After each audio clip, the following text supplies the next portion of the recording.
Hello students, welcome to my YouTube channel. बच्चे exercise 9.3 question number 2।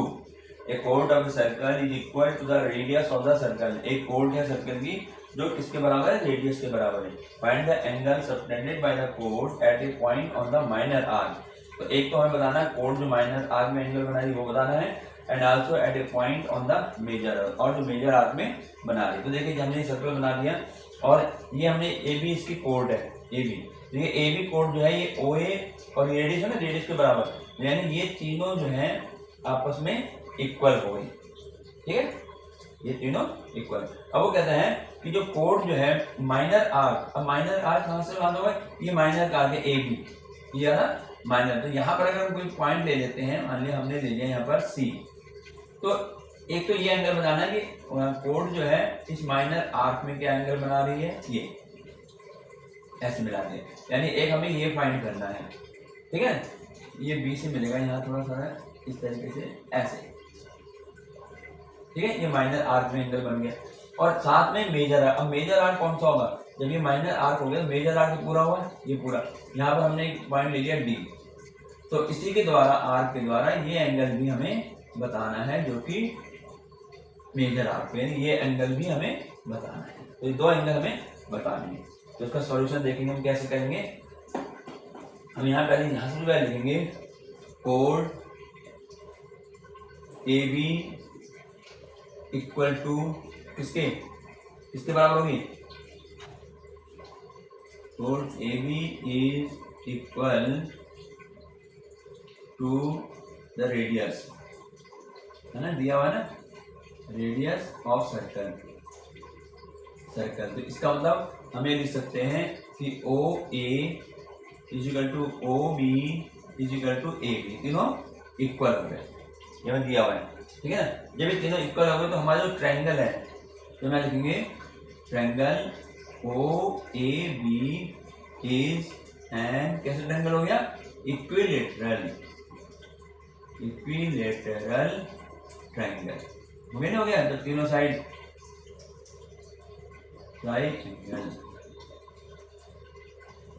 Triangle, यानी अगर तीनों साइड्स की इक्वल है तो कैसा हो गया? इक्विलेटर हो गया। और इक्विलेटर का ईच एंगल कितना होता है? हर एंगल जो है, तो यहाँ लिखेंगे each angle of equilateral triangle is equal to 60 degree. पता है तीनों का सेम 180 होता है, तीनों इक्वल है, यानी ये भी हमारा 60 मिल गया, ये भी 60 है और ये भी 60 है। ठीक, अब हमें निकालना है, एक तो हमें माइनर आर्क में निकालना है, तो मैं लिखेंगे point C is in minor arc and D is in major arc.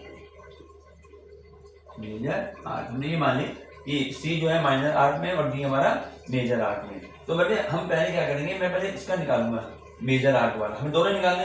ठीक, तो यहां हम क्या करेंगे, हम यहां पर एंगल, ये जो एंगल होता है पी ओ बी, ये एंगल बन रहा है इस आर्क के द्वारा, पी बी के द्वारा, और इसी के द्वारा बन रहा है पी डी बी। तो यानी जो पी ओ बी जो होगा एंगल, मैं कहता हूं यहां लिख देते हैं arc A B are subtended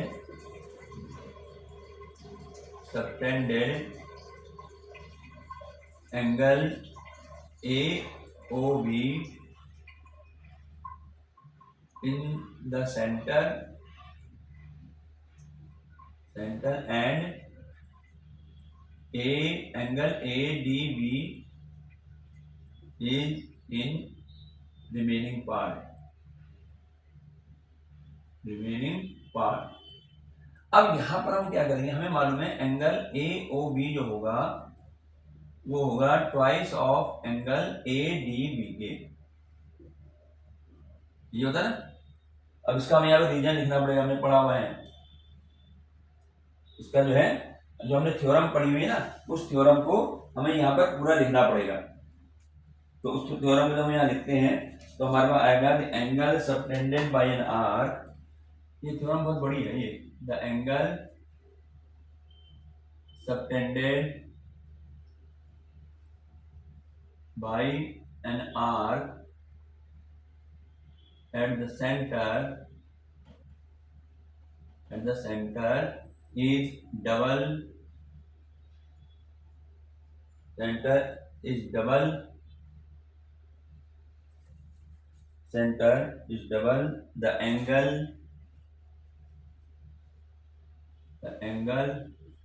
subtended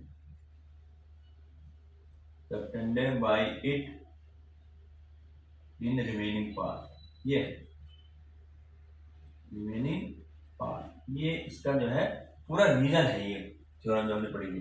तो ए ओ बी जो twice of A D B. अब यहाँ पे हमें ए ओ बी मालूम है, ठीक है ना, तो हमें लिख सकते हैं 60, जो 60 हो गया is equal to twice angle A D B. तो इससे हम 60/2 को इधर अपॉन में आ जाएगा, तो किसकी वैल्यू आ गई, एंगल ए डी बी की वैल्यू आ गई। तो यानी हमारे पास आ गया 30। तो angle A D B is equal to 30 degree.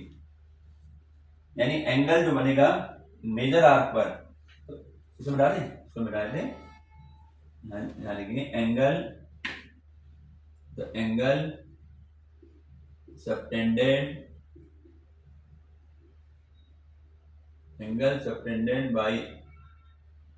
by the chord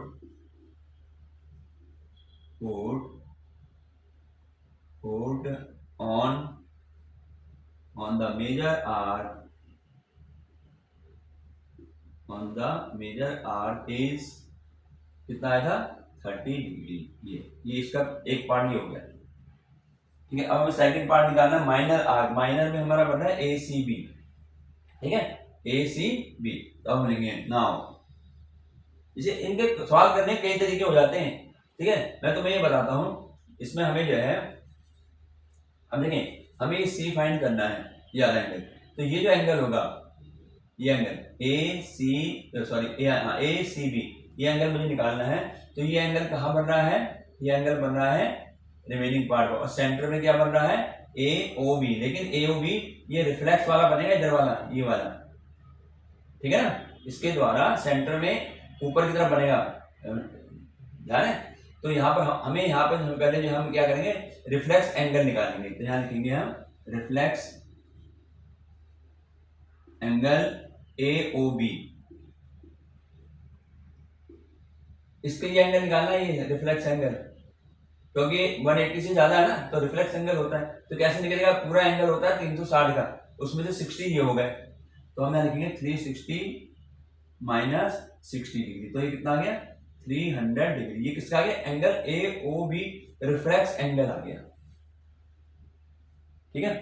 ये आ गया हमारा रिफ्लेक्स एंगल। कितना है ये आ गया 300 डिग्री, ठीक है।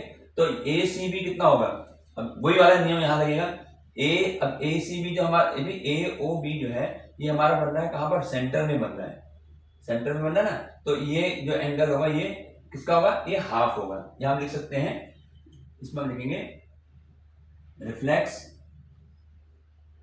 Angle A O B is equal to twice of angle किसके, ए सी बी के।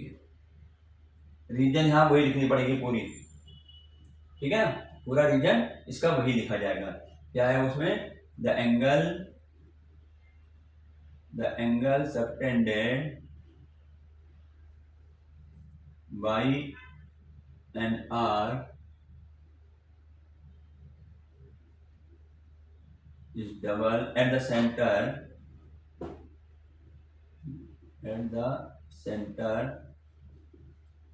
is double the angle subtended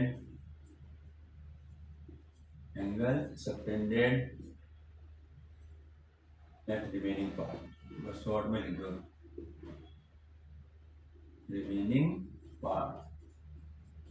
ये बहुत लंबा बन जाता है। तो ये आ गया। अब रिफ्लेक्स एंगल हमारा कितना है, रिफ्लेक्स अभी हमने निकाला 300, 300, तो 300 is equal to twice into A C B, angle A C B.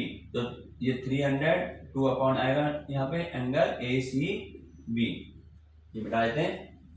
तो यहाँ हमारे पास यहाँ पर क्या आया, यहाँ पे आ गया angle A C B is equal to 2 से डिवाइड हो जाएगा 150 डिग्री। तो ये कितना आ गया 150। तो ये हमारा कहाँ पे बन रहा है, ये हमारा माइनर आर्क में बन रहा है। तो एंगल एट माइनर आर्क,